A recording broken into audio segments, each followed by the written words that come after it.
ಒಳ ಒಪ್ಪಂದ ಆರೋಪಕ್ಕೆ ಕೆರಳಿದ್ದಾರೆ ಬಿಜೆಪಿ ರಾಜ್ಯಾಧ್ಯಕ್ಷ ವಿಜೇಂದ್ರ. ಯತ್ನಾಳ್ ಬಣದ ಶಾಸಕ ಬಿಪಿ ಹರೀಶ್ ವಿರುದ್ಧ ತೀವ್ರ ವಾಗ್ದಾಳಿ ನಡೆಸಿದ್ದಾರೆ. ಹರೀಶ್ ಹೆಸರಿನ ಮುಂದೆ ಏನಿದೆ? ಬಿಪಿ ಇದೆ, ಹೀಗಾಗಿ ಸಹನೆಯನ್ನ ಕಳೆದುಕೊಳ್ತಾರೆ. ಹರೀಶ್ ಕೂಡ ಎರಡನೇ ಬಾರಿಗೆ ಗೆದ್ದು ಶಾಸಕರಾಗಿದ್ದಾರೆ. ಶಾಸಕ ಬಿಪಿ ಹರೀಶ್ಗೆ ಟಾಂಗ್ ನೀಡಿದ್ದಾರೆ ವಿಜೇಂದ್ರ.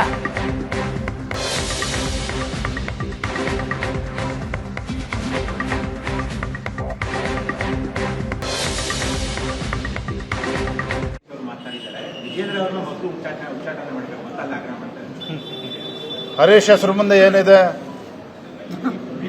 ಬಿಪಿ ಇದೆ. ಸ್ವಲ್ಪ ಅವರು ಸಹನೆನ ಕಳ್ಕೊಳ್ತಾರೆ ಅವಾಗ ಅದೇನಾರ ಇರಲಿ.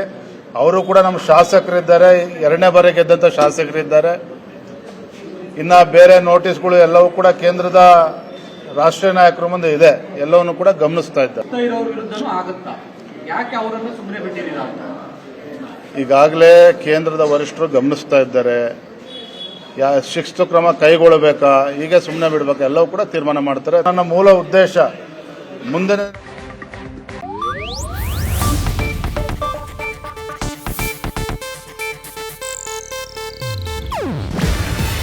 ಇದು ಏಷ್ಯಾನೆಟ್ ನ್ಯೂಸ್ ನೆಟ್ವರ್ಕ್ ಪ್ರಸ್ತುತಿ. ನೀವು ನೋಡ್ತಿದ್ದೀರಾ ಏಷ್ಯಾನೆಟ್ ಸುವರ್ಣ ನ್ಯೂಸ್.